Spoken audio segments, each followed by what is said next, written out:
Auzu billahi minash shaitani rajeem. Bismillahir Rahmanir Rahim. Assalamu alaikum and welcome to tonight's live show on Imam Hussein TV. Last week, we reached a staggering viewer rating. Viewers from all over the world, tens of thousands of people watched the show last week, thanks to our special guest, Dr. Ammar Nakshawani. The title of last week's show was Islamic Divorce. It was so popular that we've extended the show and the series into a mini-series now, to be continued today. We spoke about the rights, abuses, injustices suffered by people undergoing divorces, post-divorce, prior to divorce, and so on and so forth. With me tonight, I'd like to welcome once again Dr. Ammar Nakshawani. Assalamu alaikum. Wa alaikum assalam wa rahmatullah. It's a great privilege to have you on air again once again. Thank you so much. Last week we reached a phenomenal viewer rating audience. Bolivia, Venezuela, Spain, Hungary as well. People actually called in, WhatsApped and telephoned and, really did compliment specifically yourself for your inputs and your guidance. I'd just like to recap very quickly back to last week now. We ended very briefly with the verse from the Holy Quran, Surah Nisa, verse 35, and I'll just read briefly the translation of it. And if you fear a breach between the two, then appoint a judge from his people and a judge from her people. If they both desire agreement, Allah will effect harmony between them. Surely Allah is knowing, aware. So, just to go back quickly, what are the circumstances revolving around arbitration? And then we'll quickly go into the packed schedule tonight, inshallah. First and foremost, Amir Reza, who's behind the scenes here at Imam Hussein TV, it's the anniversary of the passing away of his father. And so we send our condolences, to his family. May Allah subhanahu wa ta'ala bless his father's soul. Arbitration is not easy. No. And in many cases, these arbiters try their hardest to provide guidance and to provide support for this couple who are going through an extremely difficult period. Yeah. But the arbiter, without a doubt, is someone who has to know the context, not just of what these two have been through in their relationship, but also what are the customs that are bringing happiness to couples living in London, maybe different from the customs that are bringing happiness to couples, for example, living in Najaf or Qom. Cool. Yeah. What do I mean by that? I mean, when we're living in London, going out for a romantic meal with your wife, or maybe watching the odd film with her, or for example, going on a type of sporty holiday where someone snowboards or jet skis. These are things which are seen as being, for example, fun in Western culture. Absolutely. That arbiter cannot be giving advice on the basis of how he remembers Najaf or Qom used to be in terms of the relationship that he has with his wife. In many cases, in some of the most traditional Muslim environments, going to the restaurant with your wife in some of these very traditional conservative cities was even frowned upon. Sure. Yes. Some Maulanas could not go to restaurants with their wives for many years. Things may have changed slowly now. I see that sometimes when we're calling two people from the community, if it's two Maulanas, Maulanas have their own worldview about what brings happiness in a marriage. Yes. It's related to what Ahlul Bayt have taught us, and they may give wonderful advice in relation to supplications that are to be recited, for example. But at the same time, I think we need people in the community who can relate to the couple socially. Yeah. Absolutely right. Where these two can look at them and say, well, where have you gone on holidays? What sporty things do you do together? Where do you go out for meals? Yes, yes. Do you ever impulsively tell her tonight we're going out for a meal, or does it have to be planned? Is your night out something which has become robotic or not? Yeah. Therefore, when the Quran was stressing on arbiters, or those who are going to be involved in the arbitration process, the Quran wanted us to not only seek a means of reconciliation, but wanted us to also ensure that the people who are giving the advice Right. are not those people who are unaware of today's social environment, Be biased, as it were. or biased, Yeah. or people who live with the principles of their ancestors. Now, what do I mean by this? Absolutely, yes. I remember somebody going through a difficult time with their wife. Right. And it sadly led to a breakup. There were arbiters who were involved. The arbiter for the guy's side honestly didn't have a clue Okay. about the laws of talaq, Okay. was getting mixed up on a number of areas. But that's besides the point. We give that person the benefit of the doubt. Yeah, yeah, sure. The arbiter on behalf of the lady's side, on the sister's side, she tells the groom's side of the family, the Prophet Muhammad, peace be upon him, his family, married a difficult wife. So let your son just live with this the way his Prophet lived with. I see. Now, what's that advice? Yeah. Yes, the Prophet, peace be upon him, his family, I can see in Surah Al-Ahzab or Surah Al-Tahrim that clearly there are difficult moments with some of his wives. Yeah, There's yeah. no doubt. No doubt about that. Yeah. And there are prophets before the Prophet, peace be upon him, his family, like Prophet Nuh or like Prophet Lut, Yes. whose wives actually died, disbelievers. But what type of advice are you giving this groom? Yes, we know we want reconciliation, but don't turn around to him and say, your prophet had a difficult wife, therefore you should just continue and remember your prophet. That's not sound advice. No, it's not not at all. practical advice. Yes.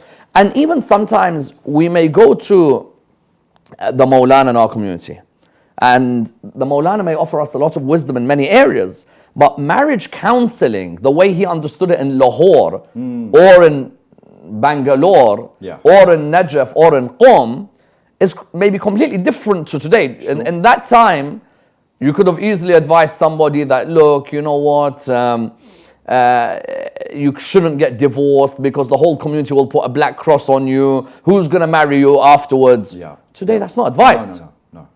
And so arbitration fundamentally must have people who are socially aware, who are practical, and who give sincere advice, and not advice that fits the mold of the generation Right. that they were necessarily raised upon. Okay. And I believe that the person who's giving the arbitration as well must be aware of the different terminologies which we're going to touch in tonight's show. Inshallah. What is the, when we're talking about the khali'i divorce, when we're talking about mubarat, Yeah. when we're talking about, for example, the idda period, the divorce which is, for example, the raj'i, ba'in, revocable, irrevocable. Okay. It can't just be anyone who's giving advice. No. You could end up ruining a marriage, you could end up ruining a relationship if you are not aware True. of what Allah subhanahu wa ta'ala intended when a talaq takes place. Yes. And whether there are certain means of reconciliation which you have not considered. But we'll touch on them slowly, inshallah. Thank you for that. So just to kick off the live show tonight, viewers, the first question we have is there a need for a father's permission? And this actually causes, a lady maybe some problems, as it were, when she wants to marry or not. I mean, why can't we just make these processes just simple and just, have a guardian or guardianship and then it's done? Well, I think there's a lot of people who have an issue, especially just to do in the with Western world, to do with the age? guardianship issue. Right. That there are a lot of girls who got divorced Uh-huh.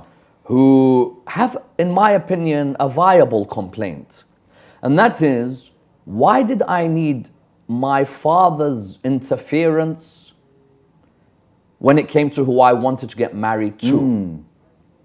Because You're taking away that person's choice. Yes. In effect. And what I think you could see within Islamic literature is there is a debate about the guardianship Right. of that father, for example, when it comes to marriage. Okay. That father can't force you to marry somebody. Okay. And in many cases, the way some fathers are out of love, some because of their wisdom, some because of their experience, some actually made their daughters marry people they never wanted to marry, but because it suited the father Right. more than it suited the daughter. Okay. Does a Muslim woman therefore necessarily require her father's permission for marriage? Because in many cases, you'll find there are divorces that happen because the girl will turn around and say, I didn't want this guy. No. But you guys tried in many ways to persuade me. Yeah. Mind you, it's the opposite as well. Of course. There are those who told their parents, you guys don't know what you're talking about, let me marry him, let me marry him. A few years later, yeah, mommy, yeah, daddy, you are right. Sure. But I think we may have to reassess the issue of guardianship and in terms of who one chooses for marriage. Right. Because it's sad when there are certain places which sometimes remind you of Arabia in a minuscule way when it came to, for example, marriage choices, that the fathers would accept the one who gives the highest dowry, not the best person for their daughter. True. And in some cases, fathers will turn around to their daughters and they'll say, you know, I'm your dad, so I decide who you get married to. In some cases, the advice they give is wonderful. In some cases, the foresight they have is unique. Yes. In other cases, I think the lack of independence of some led to divorces because of decisions made more by the families than by the person. So just very briefly, is it really revolving around the innocence of a woman or the mental faculty of her understanding, or both? I think both. There's independence. I think independence should allow one to make their own life decisions. You know, once again, we're fighting the context versus the text. Yes. The context in the world today, it's extremely normal for someone to leave home and work in the city. Absolutely. It doesn't mean they've become immoral. No, not at all. Whereas in many of our communities, you'll find that there are people who'll turn around and say that still she needs her father's permission before she gets married to anybody. Well, that person who's now independent, earning their own living, father's not paying for anything, why is it that she would require her father's permission to engage in a relationship? True. There are some ladies in the Muslim community in their 20s, in their 30s, mature enough to be able to make their life decisions. I've always said that our parents' advices are fundamental because many times your mom does prove you wrong in terms of decisions that you've made. Yes. But I don't believe that that should shroud the fact that there are many who are independent enough, not to disrespect their parents. No. But to maybe marry somebody who's not in the mold of what their parents perceive as amazing. Yes. Some parents may perceive that person has to be doctor to be amazing, whereas, and they think that their daughter should only marry someone who's seen as a doctor in some societies because that's the highest earning person. What they don't realize is their daughter may have fallen in love with somebody who's at a job which is just a workaholic. But workaholic, and somebody who's going to struggle for the family, and they love each other, and they get on. There are many who made their daughters marry people whose status was high. Yes. But there's no click. No. So I believe the whole idea of the guardian making decisions for you for marriage, consultation is fundamental. But I think there are divorces that have happened because we went in that type of way. Okay. With respect to circumstances now, is there a possibility that an individual may take their partner for granted and end up regretting a divorce? I mean, thinking really, trying to rewind and say to themselves, should I have stayed? Should I stay? What's going to happen? What are the repercussions, as it were? There's a tradition of Imam Ali alayhi salam that I'll never forget. Amir al-Mu'mineen talks about the fact that you should make 100 excuses for your wife. Should? Yeah. And 100 excuses. In many cases, there are men, if their wife had one slip of the tongue, and then straight away that was it. That's the end of the relationship. And you end up living with regret because you begin to realize that the grass wasn't greener on the other side. I think likewise there are ladies who may have left certain men who, like all of us, male, female, all of us are fallibles. We all may make a mistake here and there. And And I think people don't realize sometimes what they have until they lose them. it. What I mean by that is, when you hear stories out there of men abusing their wives physically and emotionally, now you may not have had the most charismatic, good-looking guy on earth, but did he ever emotionally abuse you, or did he physically abuse you? Maybe an introvert, not an extrovert. Yeah. But at the end, did you really want to let go of that guy if there hasn't been that? Or he's trying to bring food on the table. I may have struggled at times. May have struggled at and you haven't times. seen it as being good enough. Never laid a finger on you. Never come back drunk. Yeah. Had no relationships on the side. You may have just turned around and thought, well, I want to move on to something else. And mind you, I can appreciate that. Islam appreciates that. Islam is different from Christianity, which has a problem with the idea of divorce. Therefore, it just annuls and says there was no marriage. Whereas Islam says, no, we can appreciate that you could get to a stage where it's mundane, it's just not there anymore. You find the relationship reprehensible. Spark's gone. Yeah, but I think in some cases, if you sit back, you'll actually realize that the marriage is not that bad. You know, you both have got a house, wonderful kids, Yes. cars, education, family, and God tested you in an area. Did you Yeah. really have to give up that quick? So I think all of us may have had a regret. And for those who are watching this, I think it's important to realize that, you know, when you're about to make that final decision, just sit back and think, you know, I've heard the grass is green on the other side. But if this person hasn't been as crazy as some of the stories you hear out there, then is there a possibility that you could still work on things? Yes. Okay. Yeah. Okay, thank you for that. Before we continue to the questions that actually have come in today already, I do urge viewers to actually donate if possible. Imam Hussein TV cannot function without your donations and your support. The telephone number to make donations is 0203 515 0199. You can also telephone via WhatsApp your messages as well. 07939 917 163. So now just to rewind slightly back to last week, we touched upon separation. And is a couple undergoing a period of separation, or really, in effect, in layman's terms, having a timeout, can it be healthy? Yeah, I think. Or is it subject it's to the something- time duration? Yeah, I think it's something very underestimated, because Yeah, you may yeah. end up having a divorce without having a period of separation. Right. And I think sometimes that period of separation allows you to cool down. And Always be analyze. careful who's giving you advice Okay, okay. when things are going bad. Sure.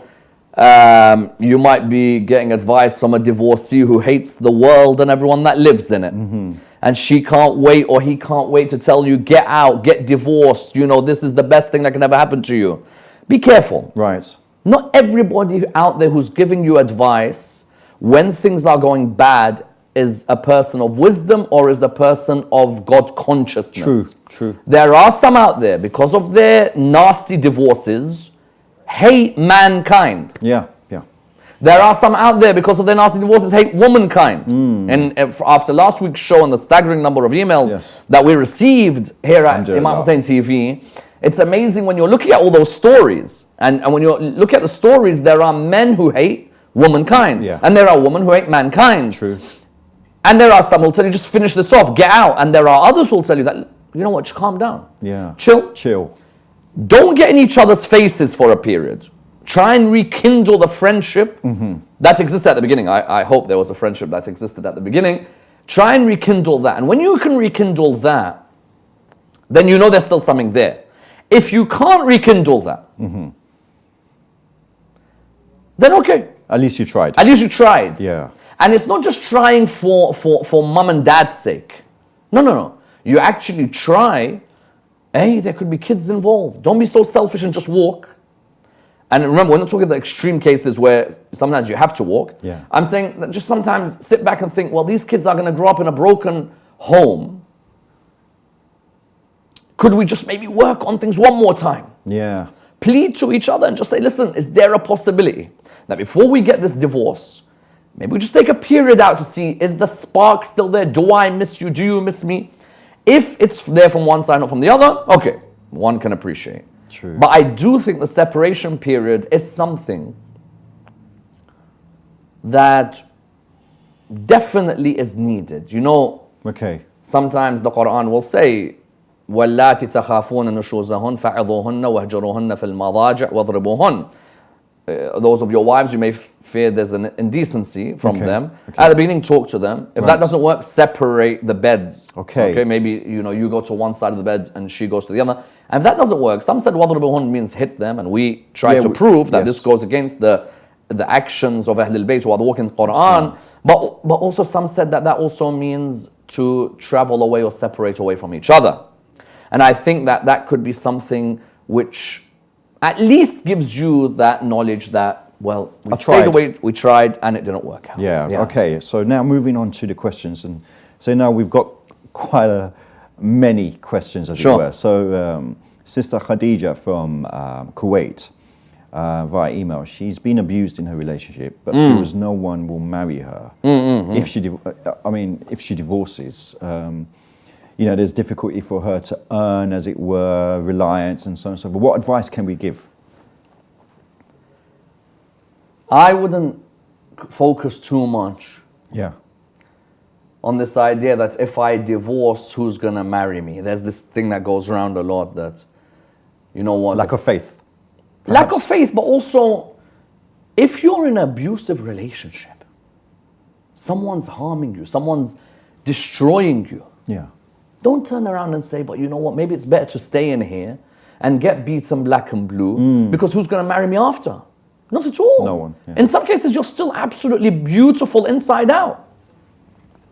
It's sad when someone like Sister Khadija has to say something like this, but you're still beautiful. There are people out there who would be lucky to be with you. Yeah, yeah.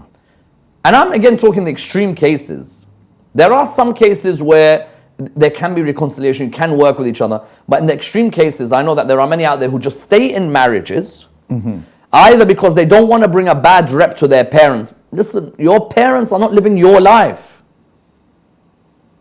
And the religion of Islam did not say it is wrong for you to find living with your husband as something which you're not enjoying. Yeah, yes, yes. Yes, there are laws related to it, but the religion of Islam was not against the fact that you may not be enjoying this relationship. Don't suffer. And there are ladies in the life of the Prophet, peace be upon him, his family, who were divorced and who got married.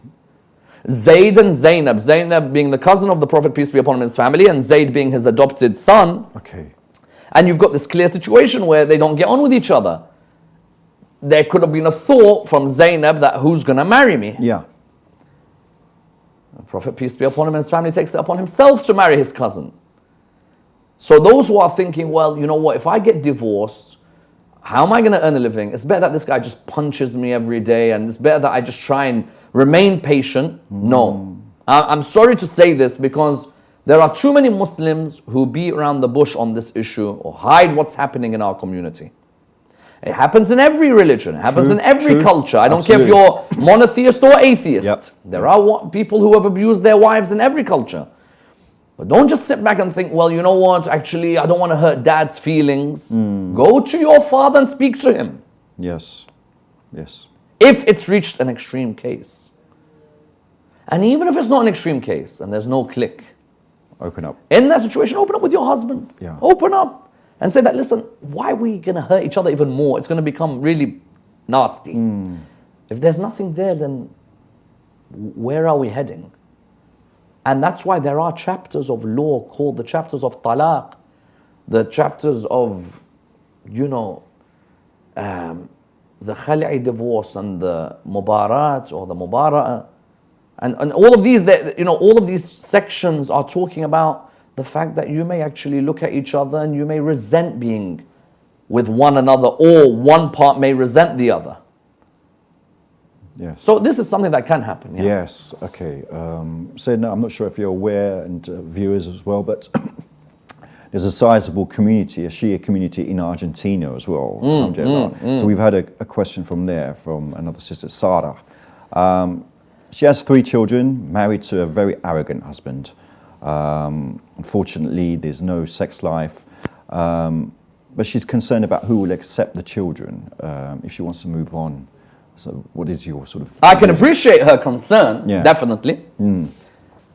It's not easy to move on when you've got the kids, because there's always this thought in your mind that there'll be a guy out there who loves me, but then is he willing to take on my kids? Yeah, father them. And there are certain guys out there who are good guys, but there is a psychological thing when you're not their dad. You know, they're looking up at you and they're thinking, well, you're never going to be the same as my dad. Sometimes the problem isn't the guy you're going to marry. Sometimes the problem could be your own kids, who may look at the person you're marrying and say, well, that person will never replace Baba, you know? Will never be that replacement figure.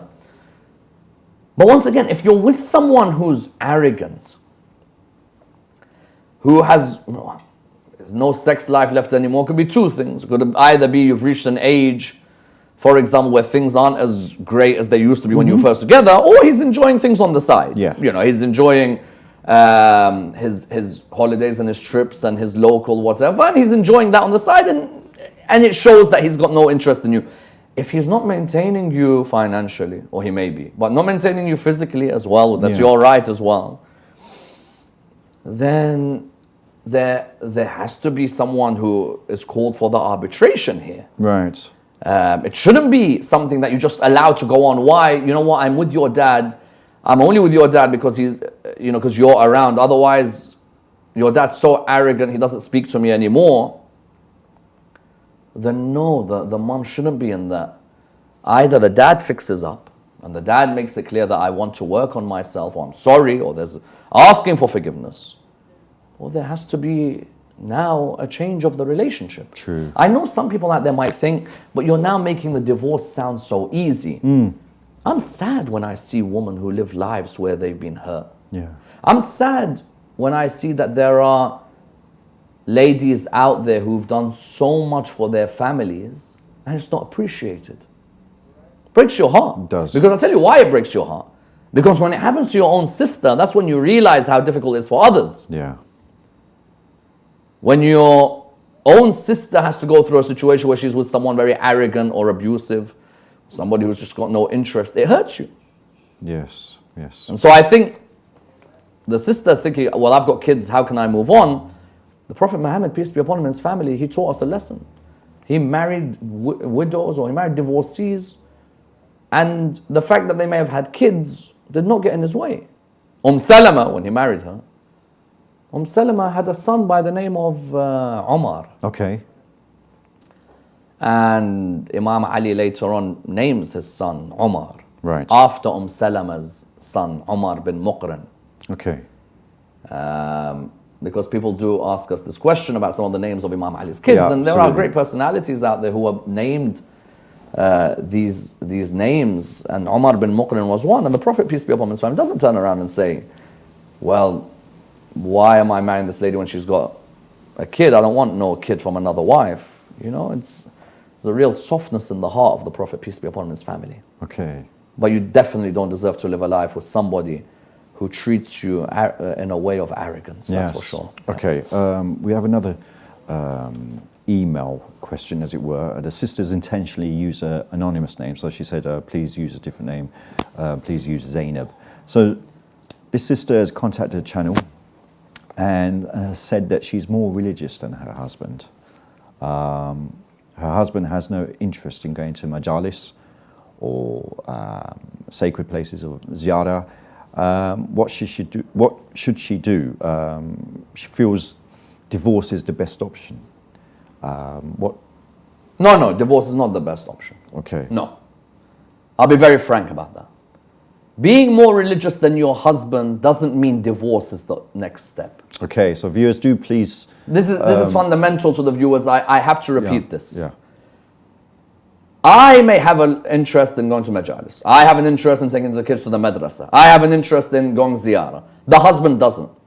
When you first got married, the two of you, weren't you on the same playing field? Just because you're now a bit faster in your development, the ethical thing wouldn't be to leave. The ethical would be to take the hand and try and move forward together. Sometimes there are husbands, it's not that they're anti-ziyarah. Yeah. It's not that they're anti-majalis. Sometimes the majalis that they listen to, they're bored of. They're listening to someone speak and they're just thinking, not being motivated. what's this guy on? Yeah. It just doesn't relate to me. That husband is not the fact that he's not interested in majalis. Because that same husband, there may be one or two speakers he is in awe of. He loves their lectures. Then you may have a husband, you're like, he doesn't go ziyarah. He doesn't go ziyarah because the ziyarah group that's taking him is not explaining to him, for example, where are we? What's the history of this place we're going to? It's just, you know what? Get to the ziyarah place, pick up Mafatih, page 441. Okay, here's some masa'ib in 5 minutes. Okay, let's move on. Yeah, true. Therefore, when you're saying your husband is anti-majalis or it's different from someone whose husband is now entertaining these thoughts of atheism and so on. That's a different story. Yeah. Let's stick to the facts on this particular area. True. I've seen cases where I've met families. Subhanallah, I met one a couple of days ago in London. And he just blatantly said it. He's like, listen, I don't go to lectures. The only ones I listen to are yours. He just blatantly said that. Now, when he's saying that, with all due respect to others who are giving lectures and so on, some might perceive what he's just said as someone who's antagonistic towards lectures and majalis. No. He's just like, listen, when I want to come and listen to a lecture, there's a certain way I want it delivered. There's a certain style. There's a certain depth. True. I want some sort of relationship, as it were. Yeah. I don't want the Maulana to look at me as like some 6-year-old in the crowd. Yeah. I want the Maulana to actually treat me as if I'm someone who is educated and he wants to take me even further in my development. Therefore, if there is a lady out there and that lady sees that she's now going to these Tuesday night tafsir, Thursday night majalis, Saturday night this community, and she feels that her husband is not so active, don't forget the fact that that husband doesn't mind you going to these. True. That's a barakah. That is a rizq. It's giving you that freedom. When that husband's saying, go, enjoy these, I don't mind, let the kids go to the madrasa. Don't straight away think divorce. Yeah, someone might naturally want to be with a husband who they think, you know what, this guy, he'll chat with me because he's like, he loves religion. I myself. Okay. With my wife, I'm not going to be speaking to her 24/7 about the Damascus glitterine of Shahid al-Awwal or Majlis's Bihar or Kulayni's al-Kafi or, you know, the Makasib or, for example, you know, Man la yahdarahu al-Faqih. No. I'm going to try and speak to her about Liverpool Football Club. Yeah. I'm going to talk with her about football. I'm going to tell her how crazy I am about football. I'm going to discuss with her what she's studying. I'm going to discuss with her, you know, what's on the telly, for example. And she likewise, when she's always speaking to me, she loves that conversation. You know, she enjoys the fact that there are times where we can talk about religion, or we talk about sports, we talk about, you know, we talk about what's happening in the media and politics and so on. People may imagine that my wife would be somebody who's going to be listening to me talk about the Quran and the Ahlul Bayt 24/7 at home, and I can't wait, let's go to ziyarah and umrah. No, not at all. And there's a balance. True. There's a balance. You have to have that balance. Yeah. And so when you've got that husband who's not that religious, so Abdullah bin Ja'far al-Tayyar is a well-known erudite personality. Sayyidah Zainab never once tells him, I'm Ali's daughter. No. I'm Rasulullah sallallahu alaihi wasallam's granddaughter. No. One may argue that she may have been on a level higher. Maybe. Perhaps. But you know what she found in him? There's lovely traits of generosity in him. There are other husbands out there. They will go, they'll do du'as and majalis and so on. The stingiest humans you will find. My partner may be somebody, that lady will say, I keep telling him majalis and so on. But when you want generosity, the first to donate, the first to help build the mosques, They're first to help fund another person's ziyarah if they can't go on ziyarah. Therefore, don't look at that person and think that the exterior religiosity is the most important. Rather, turn around and look at some of the wonderful ethical traits they have, which, believe you me, earlier someone asked about arrogance. Having an arrogant husband, but who goes ziyarah. Yes. I would throw that away to have a partner who is somebody humble, but generous. Generous. Great with the parents, down to earth. It doesn't go to all the majalis. Yeah. And how many are at majalis these days who are people who sadly have left black dots and black marks on their families' lives? Yeah. Okay, alhamdulillah. So now we've just got about 4 minutes until we go to another break. So moving on swiftly, could you please define khulla, as it were? Why do some women seek it, as it were? What does it actually entail, khulla? The khal'a divorce, because I know that many will talk of khul'a, the khal'a divorce is a divorce where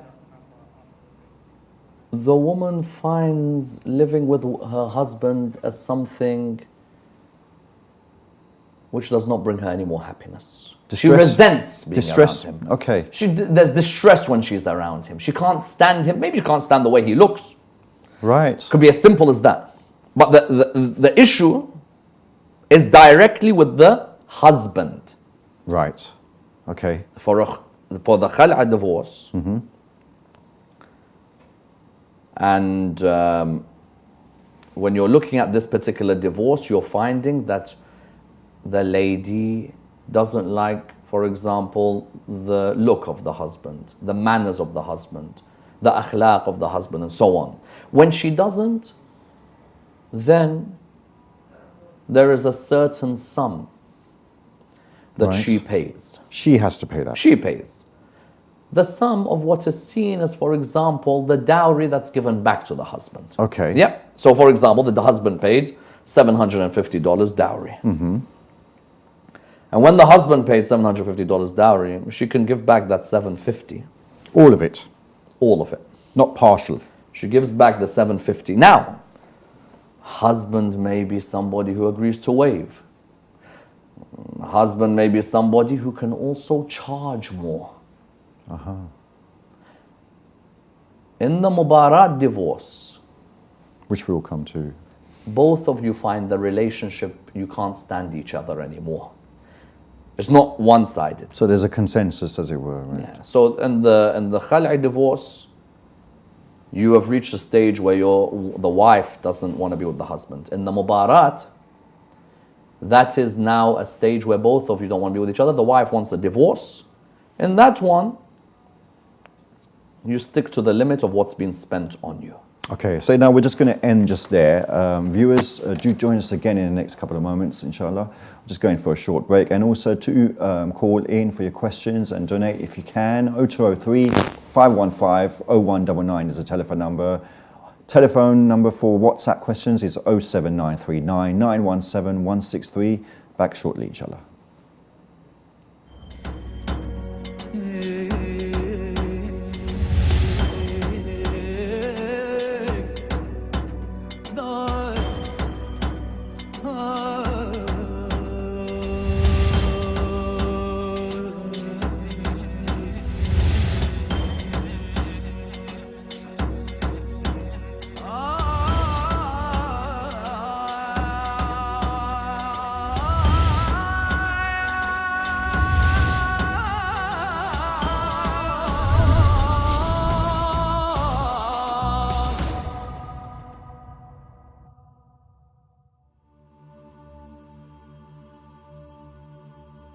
The mysteries of Islam fascinate us time and time again. This is no different from the life story of the Prophet. Who was Muhammad sallallahu alayhi wa alihi wasallam? an illiterate desert merchant who one day stumbled upon amazing Arabic rhetoric? Or was he the creation of Allah's greatest light, sent down to earth to pull man out of ignorance and bring them to the purest of truths? I, Ali Burji, am on a journey to discover the real story behind the Prophet, the real story behind our religion, the root, the beginning, the cradle of civilization.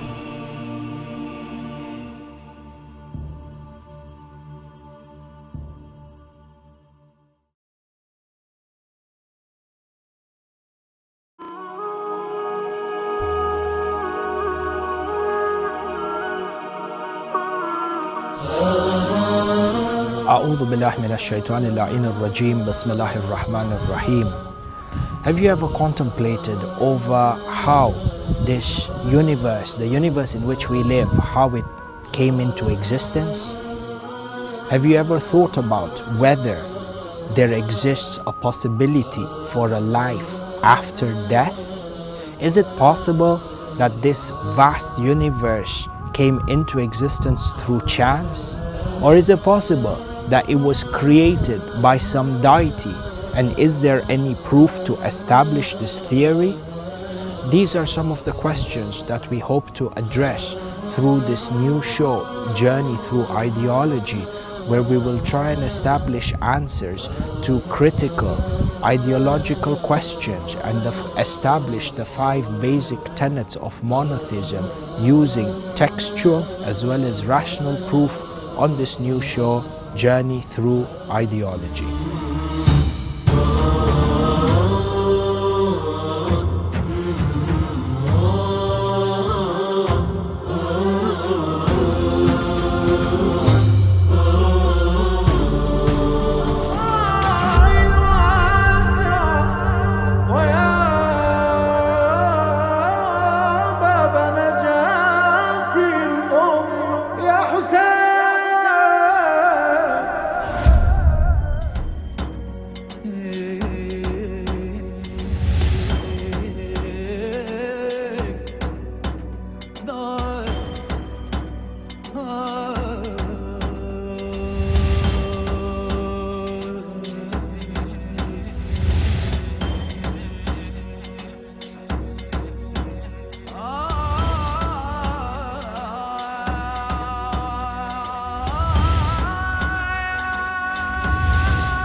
Assalamu alaikum and welcome back to tonight's program on Islamic divorce. Sayyidina, assalamu alaikum. Just prior to the break, you briefly touched upon khulla, as it were. I hope I've pronounced it correct.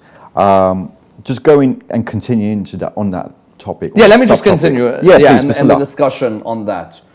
What you have is that many people ask this question, that how can a Muslim woman get divorced? And normally the unilateral right for divorce is given to the male. Man. And this, I believe, brings about a lot of injustice. It's certainly not mentioned Quranically that the man is the only one who has right for divorce. And I think it's even open to question in the world of hadith. Okay. And there are many women who are treated unjustly in marriages because the man will turn around and say, well, I'm not giving you a divorce. What are you going to do about it? Let the Mawlana call me. Let your family beg me. I'm not giving you a divorce. And I believe that that whole area is open for debate. That the woman should have as much unilateral right as the man to be able to divorce. Now, there are certain types of divorces Okay. where a woman can get out of a relationship. And we mentioned the khali'i divorce, and we mentioned mubarat. As we said with the khali'i divorce, what happens is that I, for example, look at my husband. I'm going to be as blatant as possible. Sure. I can't stand the fact that my husband smells bad. Okay. Or I can't stand the fact that my husband, for example, is bald. That's my only reason. No, I can't stand the in-laws. or I can't stand the house we live in. Otherwise, the khala'i cannot be completed. I see. The khala'i has to be completed. Because it's the statement for the khala'i divorce is not anti taliq, for example. You are divorced. Right. There is khalla'tuki. Okay. Or mukhtali'a, And which anti-mukhtali'a, means? which means that now there is this separation that takes place Okay. at a certain payment. Now, what is that? I, as the husband, you're telling me that I'm bald, you don't like me. Or you're telling me that I'm fat, you don't like me. I don't smell nice, you don't like me. I've spent money on you in this relationship. You resent me, I can appreciate. You want to move on? I can appreciate. However, I've spent money on you.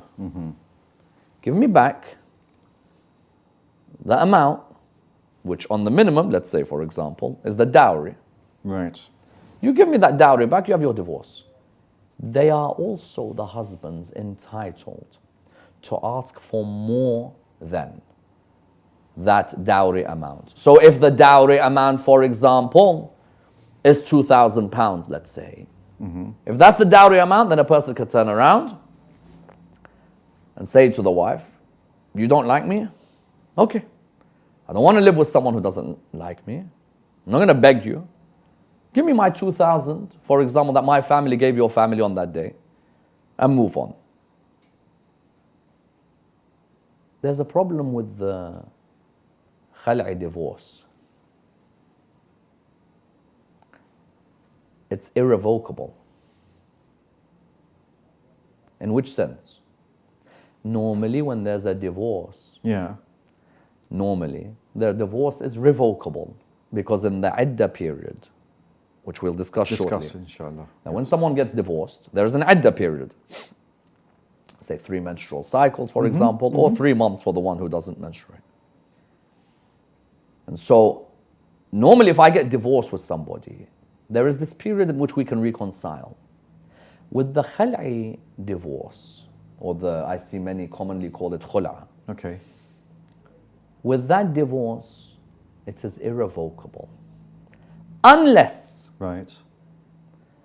the wife gives back what's being given to her, and the husband then takes her back. That's the only. Otherwise, it can't be the same as the revocable divorce. Because they make a separation in the world of Islamic law between a divorce which is revocable and irrevocable. Raj'i and ba'in. Okay. Raj'i divorce is the common one. Me and the missus haven't gone to Maulana. Maulana's done talaq. There's been 2 witnesses there.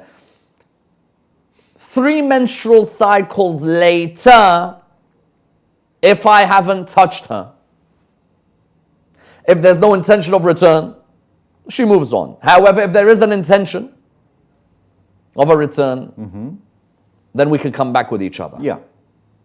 There are certain divorces where you cannot come back. Right. For example, I divorced my missus once, we got back together. Divorced her twice, got back together. Third time I divorced, we cannot get Go back together. Yeah. It's done. Remember when Imam Ali alayhi salam said, I've divorced this dunya 3 times, yes. of which there is no return? Third time when, first time me and Mrs. divorced, and then, we're like, come on, I love you, you know what, let's get back home. Okay, we can come back home. Second time, you know what, this is over, but we come back again. Third time, third talaq, divorce. That's one.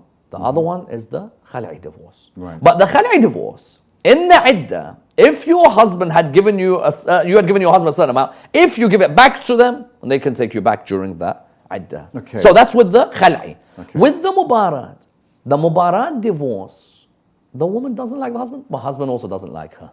Right. Okay. So it's not one way. No. It's 2 ways. Okay. I don't like the husband doesn't like me, but there is a cap Okay. on the amount that is given. Right. Whereas in the khala'i, he could even ask 15 times the amount that the mahar was, because he's like, listen, I spent all these years. You think now that I'm ugly, or you don't like me anymore, okay, give me back some of the payment that I spent on you all these years and I'm getting out of your life. And what happens, let's just put it out there, not using the word nasty, but just say that someone is being a bit difficult and he demands something and he's not going to get it. Well, we know there's a whole surah in the Quran called Surah Al-Talaq. And that surah says either, you stay with each other respectfully or you let each other go in peace. And Don't release make each other. someone hang on. Okay. The mu'allaqa, the one who's, they keep her hanging on. Okay. It's not right. Listen, buddy, No. if the relationship's over, just end it. Yeah, sure. Okay, so we've got a WhatsApp question. Salams, I have a question regarding my nikah and iddah. I have been married for 17 years, have no relationship with my husband for past 14 years. I live with him, but we sleep in separate rooms. Is my nikah valid? And if I want to go for a divorce, what kind of divorce will it be? Will iddah be wajib on me? I don't have any children. Yes, he's having other relations. Okay, let's work on this.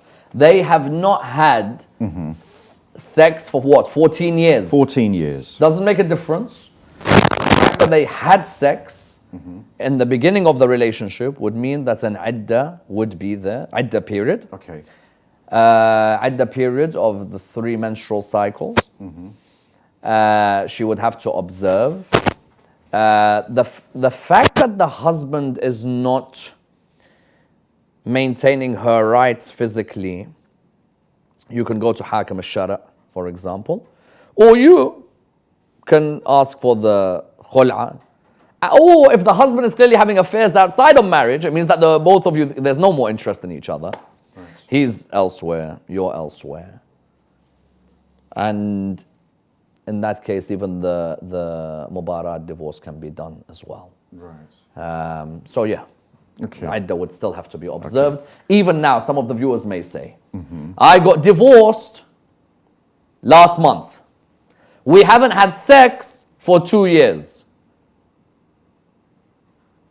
Is there still an iddah? Because they say iddah is normally to verify if there's a pregnancy. We haven't had sex for 2 years. The other reason there's an iddah is to see maybe that you two may reconcile. Reconcile, yeah. Iddah, when there's a divorce, many families do not know this point. Okay. And that is, when your son or your daughter has divorced, in those few months, for example, they still have the right to go back to their marriage. And when they have the right to go back to their marriage, don't stop them. That 3-month period, 3 menstrual cycle period, that period was there from Allah subhanahu wa ta'ala, not just to verify if there's a child. Give you a second chance. Give you a second chance. Okay. My name is Muhammad. Salam to myself. He's referring to Ann Sayyid Ammar. My question is, if a couple do not have contact with one another for more than 6 months, meaning no physical contact or speaking or seeing one another, are they automatically divorced? No. And what should they do afterwards if one wants to get married to another person? They are not automatically divorced. Right.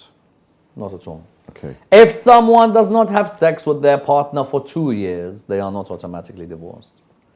There is this misconception that if someone has not had sex with their partner for 4 months, then it's divorce. No, not true.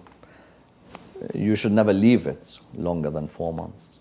Okay. But otherwise, you would still have to go through the divorce procedures if you want to get divorced. Okay. Salam, brother. My name is R. Zahra. I have a question about Sayyid Shia girls who are not allowed to marry with non-Sayyid boys. Is this in our religion? That's the question. And please, I want you to talk about this topic. Yeah, this is only in India and Pakistan. Only. No worries. And India and Pakistan has some of the most passionate Shia in the world and some of the ones who have given the most to Ahlul Bayt in their history. But on this area, they seem to find it extremely sensitive.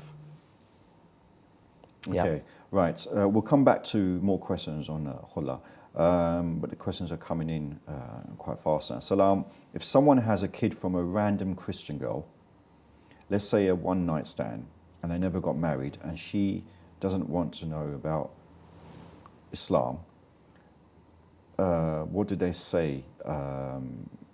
Is it haram? Is it something bad for the kid? What if the kid becomes Muslim one day? You had sex, With a random Christian girl.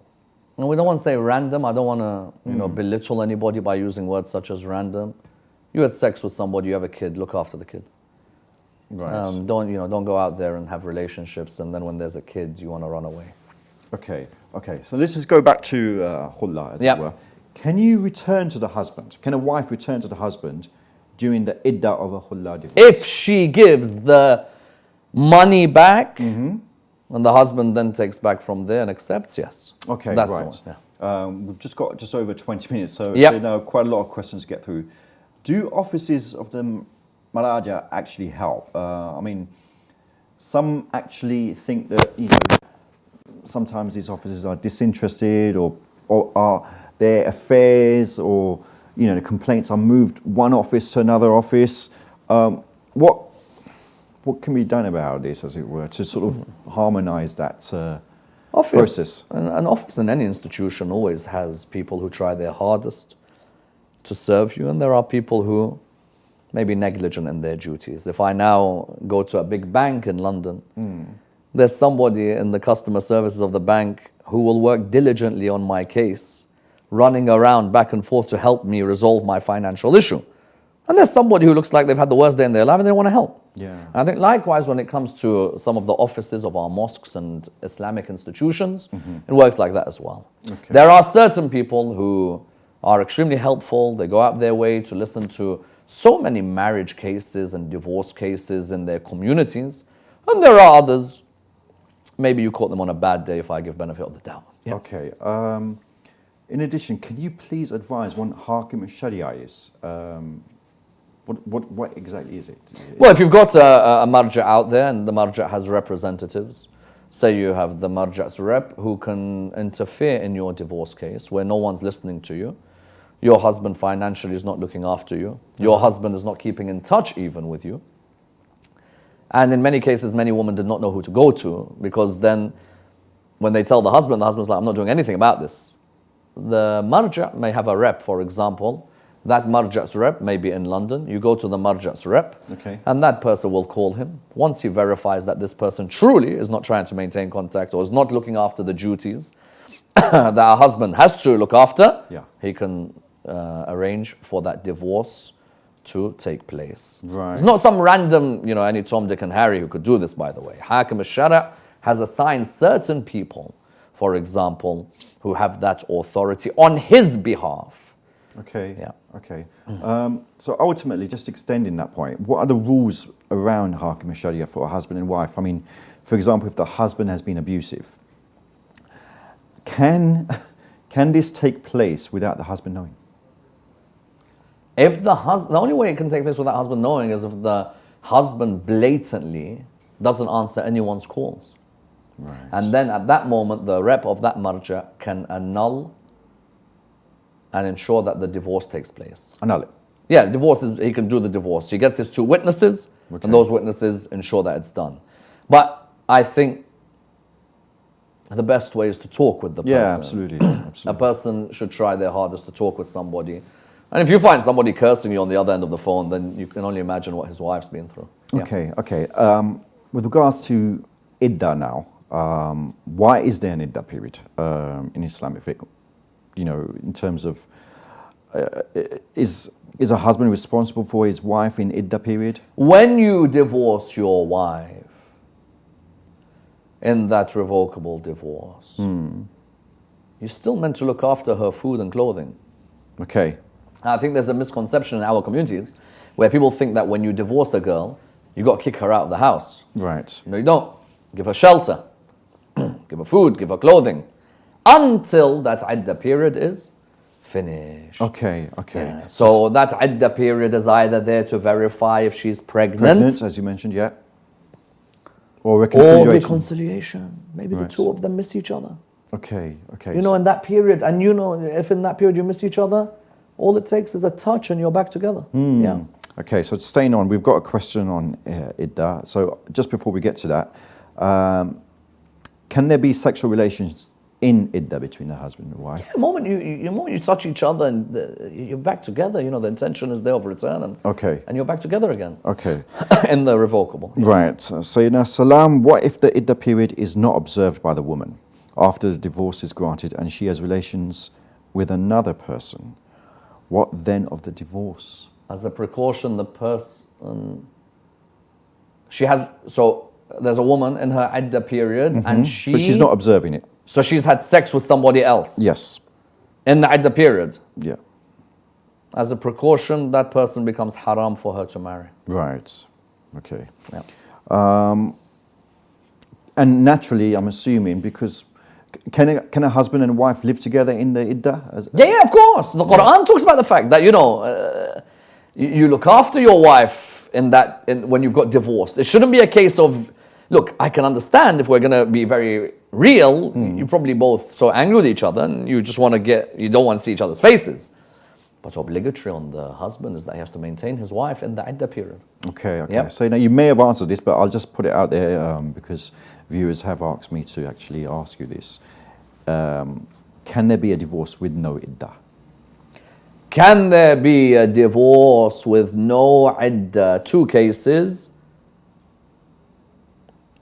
The first case, if you've not had sex with your wife, so there's no iddah for her because no chance of pregnancy whatsoever.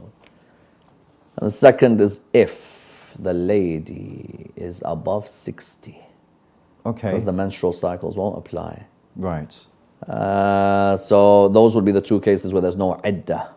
Right. Yeah, 60 menopause, and when it comes to the other one, somebody you've got married but you've had no sex, there's no iddah for the girl. Yep. Quite an interesting but important question, I believe. Can a woman move in with her future husband when she's divorced? Can she what? Can she move in with her future husband, already being divorced, but still observing iddah from the ex-husband? No. While somebody is in iddah, they cannot be in any other relationship. Period. Such as mut'ah, Right. such as marriage.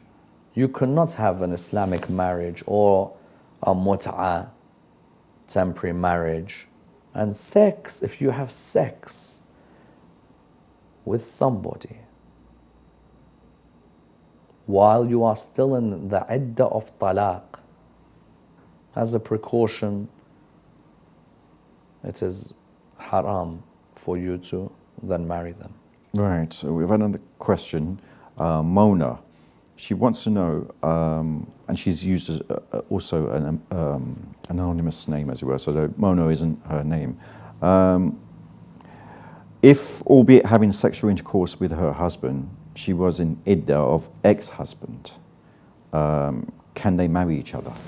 No, precaution, as I said earlier, it's haram. Right. Yeah. Then there are other maraja who may say tawbah, repentance, but it's really frowned upon. Yeah. Okay. Now, the circumstances surrounding a sister who wants to reconcile, as it were, with her husband, but the parents do not like him. What are the sort of Get somebody to speak to your parents. Okay.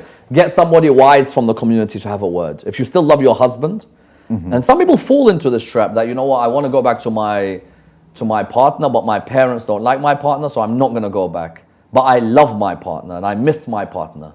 Then don't give up on your partner. Okay.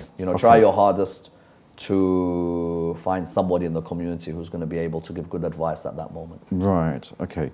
Is it recommended to marry a divorcee? I mean, what happens if, for example, emotionally that lady may have been hurt? What are the sort of thoughts around that? Your qisma wasn't somebody else's. Right. It was written for you, not for that person. It can happen. And what sort of divorcee, for goodness sake? Divorcees killed somebody? Yeah. Divorcee, it happens to people, maybe get married too young, too naive, immature, and they regret it later on what they've done, and they moved on, they matured, and they're great people, and So I then, the Prophet Muhammad, peace be upon his family, he married divorcees. And whatever he does, we try and follow in the best of ways. Okay, okay. So a brother has contacted us. It's quite a serious issue. So it should be treated with sensitivity, as it were. He's contacted us from Pakistan. Yes. And has a dysfunction, as it were, an erectile dysfunction with his wife. But his wife thinks that he doesn't love her, but he does. And the community that he's from actually views this issue as being taboo. Should they divorce? No way. This is a question straight from him. Problem is, in our communities, is that if you do have dysfunctions physically related to your sex lives, many men are too scared to admit it. Even though there are phenomenal doctors out there who can really help you. And then what happens is that the wife begins to think either he's enjoying himself somewhere else, which is the biggest nightmare you can have as a husband, if your wife first thinks that, or the wife thinks, well, maybe he's not attracted to me. Whereas that husband may have too much on their plate, their mind may be somewhere else, etc., etc. And so, don't let go of this relationship. Just because your community may frown upon this, there's many areas the community frowns upon, but it's your love, it's your marriage, it's your future. Tell your wife openly that, listen, I just feel I'm going through periods of stress at the moment. I find that I'm not maybe sexually performing and it's got nothing to do with you. I've got to reflect on myself, but help me out, talk to me. And you'll find that many wives are the most supportive. True. They're the first to stand up for you and to be alongside you and say, listen, no problem at all, because it could be the other way. Yeah. And how could it be the other way? Sometimes the wife may not be as responding to your needs, and that's because she's carrying a lot in her life, which means she's not all there, and she wants to tell you that, listen, I love you, but I'm just finding that there's just too many things which emotionally are affecting me at the moment. There needs to be that communication. Okay. And the Quran wanted us to have mercy and tranquility with each other. There has to be a merciful nature to ourselves when we're talking with each other about these things. So I advise the brother there in Pakistan that, brother, don't divorce simply because you've got this issue.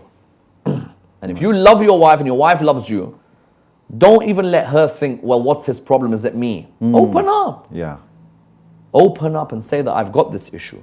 And it can be worked on with the help of the medical doctors and ultimately supplication as well. Absolutely. Okay. Assalamu alaikum. 15 years ago, when I was 16 years old, I was engaged forcefully by the family of mine and his. The Maulana read permanent nikah for us instead of temporarily until we actually got married. This engagement lasted a few months, and I broke up my engagement without having any sexual relationship. Currently, I am single, but my question is, am I still considered to be his wife because we did not go to the Maulana to read our divorce? She was engaged forcefully. No, she was involved in a marriage. And the Maulana read the permanent nikah. Yes, there would have to be a talaq. Yeah. There would have to be a talaq recited. Just close it off, as it were. No, talaq would have to be recited. I'm in disbelief how, if it was mut'ah, then it's normal. Yeah. There's no talaq to be recited. But if there is a permanent marriage, there would have to be a talaq recited. If she sends us the details, we'll try and Inshallah, resolve the issue. Yes, please do try and discreetly email your question or issue. You can also call in again. The telephone number is 0203 515 0199. Now, there's another question here.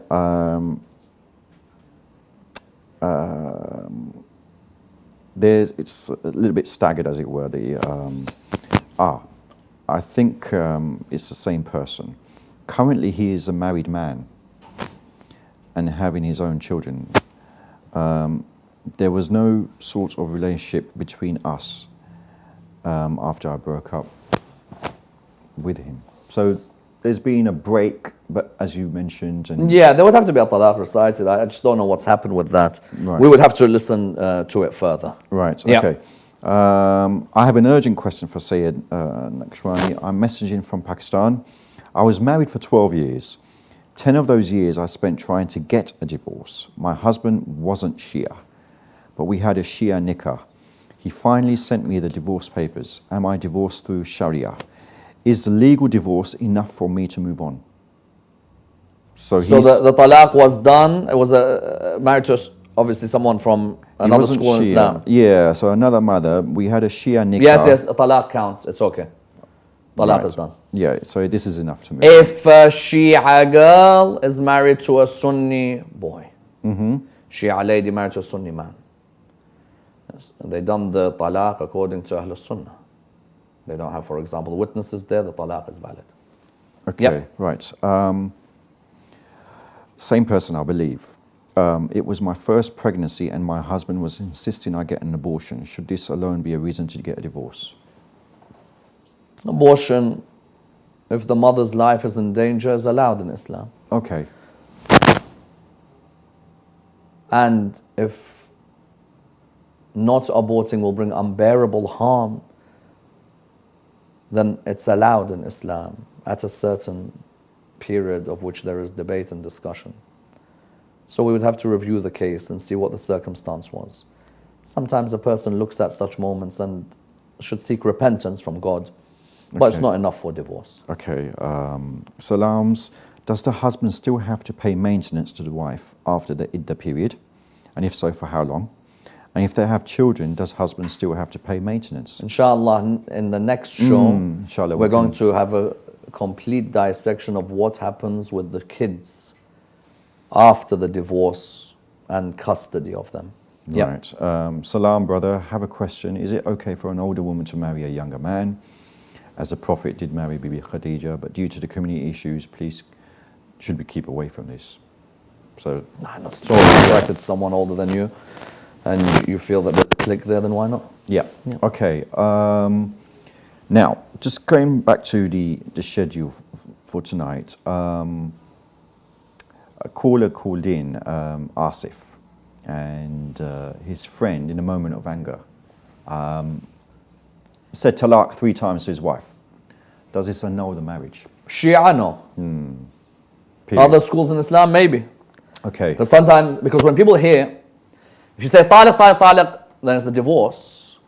So for Shia, there's no such thing that, a person in a fit of anger, he just turns around and says taliq, taliq, taliq to the wife can just go and tell him, listen, just go watch some football. Okay. Other schools in Islam, there are many cases where they did that and they regretted it. And they, in some cases, had to believe that, well, she would have to go and marry somebody. And then after she divorces that person and completes the iddah, only then can she come back to them. For us, no. Yeah.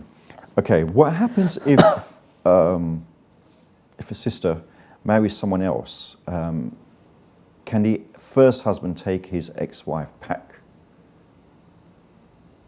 If the sister marries someone else, can the first husband take his ex-wife back? So there's been a divorce.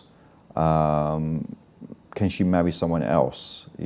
So it's a little bit vague. I believe it's in relation to the iddah, as it were. So if she's within the iddah, she clearly can't marry another man. No. When you're in the iddah, you cannot be in a temporary or permanent relationship with any other person. Okay. Yeah. Right. There's one question here.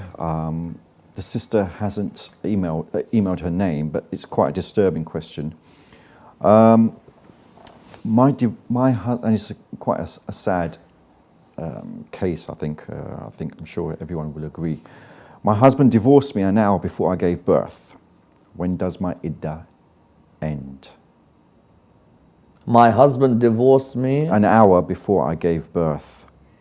When does the iddah End. end? As soon as you give birth. Soon Done. as- Finished. Right. As soon as she gives birth, iddah's done. All finished. Okay. Yeah. Okay. Viewers, do call in to actually pose your questions. The telephone number is 0203 515 0199. You can also WhatsApp your questions 07939 917163. inshallah. Sayyidina, just going back to the topic now, we discussed quite a bit today, as it were. Now, in relation to the divorce, as it were, what I'd like to ask is, what should be I know we're going to actually encounter a number of different cases, as it were, next week, as it were, we'll continue this.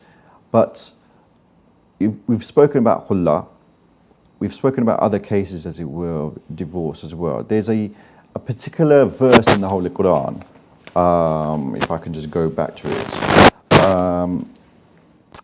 Surah Nisa 129, you spoke briefly about mu'allaqa. Just, if you can just briefly just touch upon that again. Mu'allaqa is a very sad situation for any human being. Right. And what that is you've got this very arrogant husband who knows that divorce is in their hands. And that's why I always claim there has to be a review of... You mean a control, as it were, that he can... Yeah, well, he can just call for a divorce to happen. And clearly this person abuses this in a very unjust manner. How do they abuse it in an unjust manner? They just turn around to their wife and they say to her, listen, go and beg me, go and beg your parents. I'm not giving the talaq. And if I don't give the talaq, you're not getting the talaq. You do want to get a talaq, I'll charge the highest payment for you on the khal'i. So that's not going to happen. Okay. So the mu'allaqa in some cases has to wait 5, 10, 15 years. Really? Really. Because the husband utilized their power. Imagine the Mawlana is the husband's family's best friend. Imagine you're living in a town and the Mawlana is the husband's family's best friend. The husband in front of that Mawlana is going to say, Mawlana, sir, I'm very close with her. I love her. Don't let her go. Gets home, he tells her, you see, you really thought that Mawlana was going to help you guys? Right. And so the Quran says, do not leave them attached or hanging. Okay. Don't leave them hanging. Habibi, either live peacefully or let them go. Yeah. And sadly, we have many cases in the world today where husbands have been so arrogant with the wife, saying that, listen, if you are going to have a divorce, I take the kids. And we're going to discuss that next week. Inshallah. What happens with the kids? Yes. Yeah. That can you really take a child away from the mother at the age of 2? Is this something just? We'll discuss that further in the next show. But the mu'allaqa, like I said, the Quran is very against those who leave a lady hanging because they want to hurt her. It's a form of oppression, yeah? It is, of course. Islam is meant to be a practical religion. Yeah. And it's meant to have come to bring ease and not hardship. And in moments like this, you'd think it brings hardship and not ease with its followers' behavior. Okay. We have one last question. It's just in relation to maintenance again. How long does the husband have to pay maintenance? I know, obviously, and a lot of people would probably abuse the system or probably will quote from British or Western law and so on and so forth, but just in terms of maintenance. Maintenance in the idda period, the husband would have to maintain his wife. And children? And maintain the children, Until of course, maturity. They are his responsibility. Right. Try and maintain them that whole period. And then, of course, outside of that idda period with the wife, if the wife is the one who's looking after the kids, which we'll discuss in our next show, then there would have to be maintenance there because the kids are living with her. And then we'll discuss the ages and so on. Okay. Inshallah. Thank you so much. My pleasure. Indeed. Thank you. Excellent. Viewers, that's all we have time for right now. But inshallah, do join us again next week, which will be the third part of this topic of Islamic divorce. I do urge viewers to call in, and if you could kindly donate as well by telephoning 0203 515 0199, and also WhatsApp your questions 07939 917 163. From Dr. Sayyid Ammar Nakshawani and myself, Muhammad Ali. Assalamu alaikum.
أعوذ بالله من الشيطان اللعين الرجيم بسم الله الرحمن الرحيم. Have you ever contemplated over how this universe, the universe in which we live, how it came into existence? Have you ever thought about whether there exists a possibility for a life after death? Is it possible that this vast universe came into existence through chance? Or is it possible that it was created by some deity? And is there any proof to establish this theory? These are some of the questions that we hope to address through this new show, Journey Through Ideology, where we will try and establish answers to critical ideological questions and establish the 5 basic tenets of monotheism using textual as well as rational proof on this new show, Journey Through Ideology.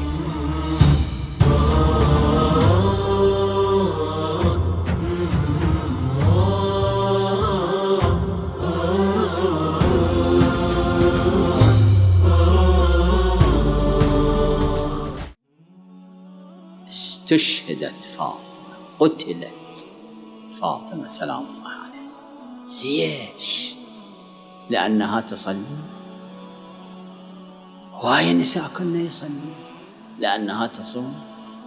نساء كنا يصوم في شهر رمضان في عهد فاطمة سلام الله عليها، لأنها حجت، ذهبت للحج.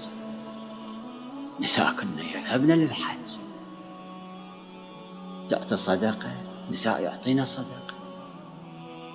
كل ما تعمل فاطمة سلام الله عليها غيرها من النساء أيضا كانت تعمل، ولكن القول بالحق وإن عز لا.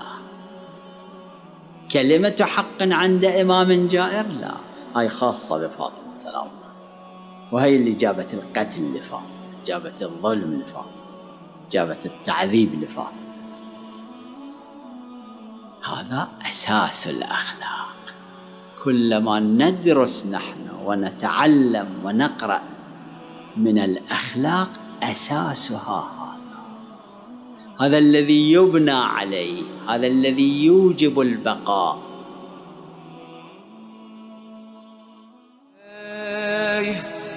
عشق اول و آخر من،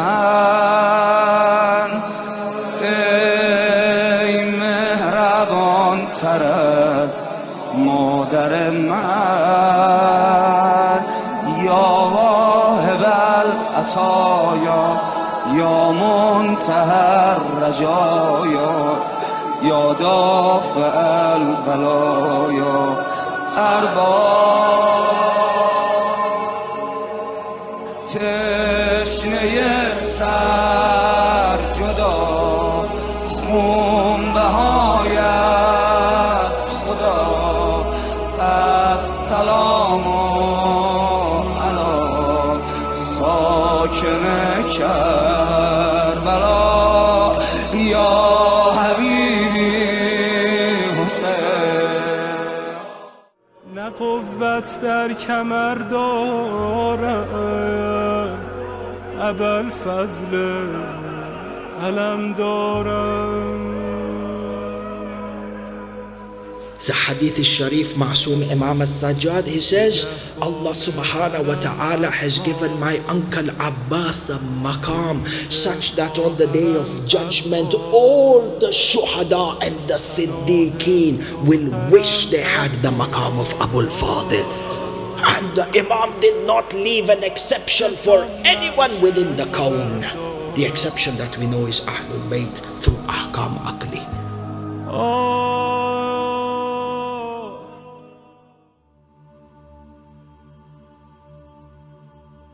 The mysteries of Islam fascinate us time and time again.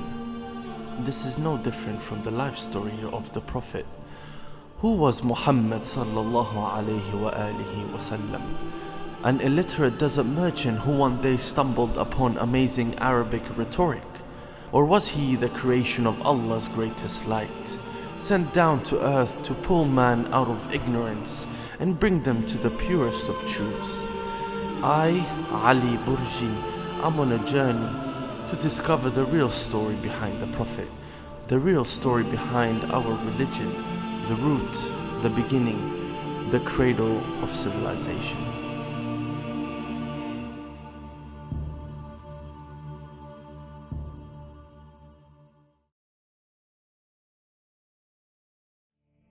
I am a symbol of faith and a symbol of hope. None can compare to my splendor. Many travel miles from far and wide to see me. They come with their friends and family, some alone. I have the answers to their prayers. I am the key to their deliverance. They are mesmerized by my radiance, mesmerized by my glory, for I am worth my weight in gold. I cover those in prayer like a blanket of safety, a quilt of protection. But some of you don't even pray. Have you forgotten your master? I am made from a precious metal found all over the world. Though you would burn when you touch fire, heat makes me purer. I bring warmth to every heart that looks at me. They all look up to me, raising their hands, reaching out to the heavens. Under me, your prayers are accepted. Under me, your prayers are answered. I see each and every one of you flock into me like bees to flowers. You bring your hearts, your hopes and dreams, your desires, your nightmares. You think you know Karbala. I watch over the gates. I house the angels who circulate and pray for the sinners. I hear every prayer, every wish, every request, every hope, every despair of a broken heart.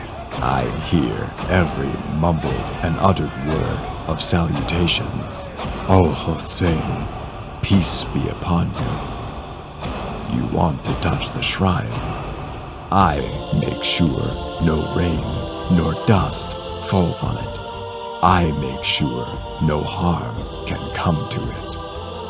I house the angels. I house the prayers. I am the symbol of Karbala. I am the dome over the one who died alone. I am the dome that harbors the son of Zara.